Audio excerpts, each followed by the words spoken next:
Praise the Lord. Today Bible reading కీర్తనలు 37వ అధ్యాయము 21 నుండి 30వ చరణం వరకు. భక్తిహీనులు అప్పు చేసి తీర్చక యుందురు, నీతిమంతులు దాక్షిణ్యము కలిగి ధర్మమిత్తురు.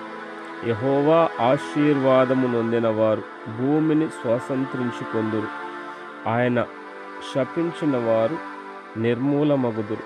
ఒకని నడత యెహోవా చేతనే స్థిరపరచబడును. వాని ప్రవర్తన చూచి ఆయన ఆనందించును. యెహోవా అతని చెయ్యి పట్టుకొని ఉన్నాడు గనుక అతడు నేలను పడినను లేవలేకయుండడు. నేను చిన్నవాడనై యుంటిని, ఇప్పుడు ముసలివాడనై ఉన్నాను. అయినను నీతిమంతులు విడువబడుట గాని వారి సంతానం భిక్షమెత్తుట గాని నేను చూచియుండలేదు.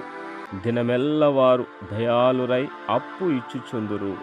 వారి సంతానపు వారు ఆశీర్వదింపబడుదురు. కీడు చేయుట మాని మేలు చేయుము, అప్పుడు నీవు నిత్యము నిలుచుదువు. ఏలయనగా యెహోవా న్యాయమును ప్రేమించువాడు. ఆయన తన భక్తులను విడువడు.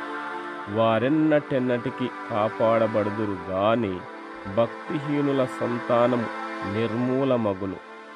నీతిమంతులు భూమిని స్వాతంత్రించుకొందురు, వారు దానిలో నిత్యము నివసించెదరు. నీతిమంతుల నోరు జ్ఞానమును గూర్చి వచించును, వారి నాలుక న్యాయమును ప్రకటించును. ఆమేన్. God bless you.